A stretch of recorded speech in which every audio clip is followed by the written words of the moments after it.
எல்லோருக்கும் வணக்கம். இன்னைக்கு நம்ம திருச்செந்தூர் முருகனை பற்றிய இன்னொரு அற்புதமான தகவல் தான் தெரிஞ்சுக்க போகிறோம்.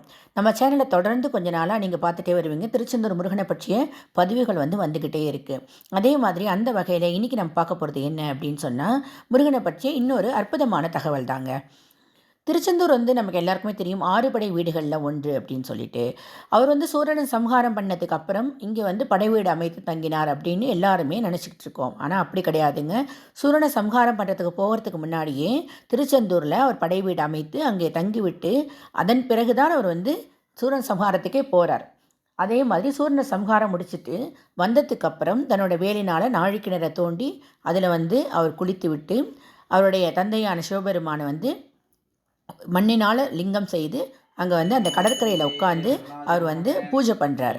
அவர் 5 பஞ்ச லிங்கங்களை அங்கே பிரதிஷ்டை பண்ணி பூஜைகளை அவர் பண்ணிகிட்டே இருக்கார். அந்த சமயத்தில் பார்த்திங்கன்னா தேவர்கள் எல்லாரும் அதை பார்க்கறதுக்கு, அந்த கண்கொள்ளா காட்சியை பார்க்கறதுக்காக அந்த இடத்துக்கு முருகன் சுவாமி அப்படின்னு கூப்பிட்டு வணங்குறாங்க.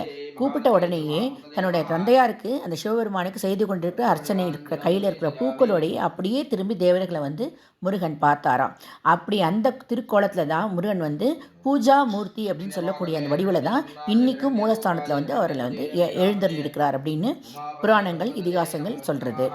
அதே மாதிரி பார்த்திங்கன்னா, இந்த பூஜா மூர்த்தியாக எழுந்தருளக்கூடிய அந்த முருகன் எப்படிப்பட்டவர் அப்படின்னா, எப்படி தேவர்கள் சுவாமி அப்படின்னு ஒரு குரல் கூப்பிட்ட உடனேயே அந்த அர்ச்சனை பண்ணுறதை அப்படியே நிறுத்திட்டு கூட உடனே அவர்களை பார்க்குறாராம். அதே மாதிரி தான் நம்மளும் முருகா அப்படின்னு கூப்பிட்டா போருமா, அந்த பூஜா மூர்த்தி அந்த முருகன் உடனே அப்படியே நம்மளை திரும்பி பார்த்து நம்மளை கண்களால் பார்ப்பார். அப்படி பார்த்தாலே போருமே, அப்படியே திரும்பி நம்மளை பார்த்துட்டா போருமே, ஒரு பார்வை பார்த்தா போருமே, எல்லா பாவமும் கரைஞ்சி போயிருமே. அப்புறம் நம்ம என்ன வேண்டணும், என்ன கேட்கணும் எல்லாமே மறந்துடும். இப்போ நீங்கள் போனீங்க, திருச்செந்தூர் போனீங்கன்னா தெரியும், இப்படி பார்த்த உடனே, முருகனை பார்த்த உடனே எல்லாமே நமக்கு மறந்து போயிடும்.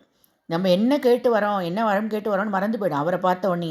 ஏன்னா அவர் நம்மளை பார்த்துடாரு இல்லையா, அதுவே போகணும். பாபங்கள் எல்லாமே அன்றைக்கி எப்படி சூர சம்ஹாரம் ஆச்சோ அந்த பாபங்கள் சம்ஹாரம் ஆகக்கூடிய இடம் தான் திருச்செந்தூர்.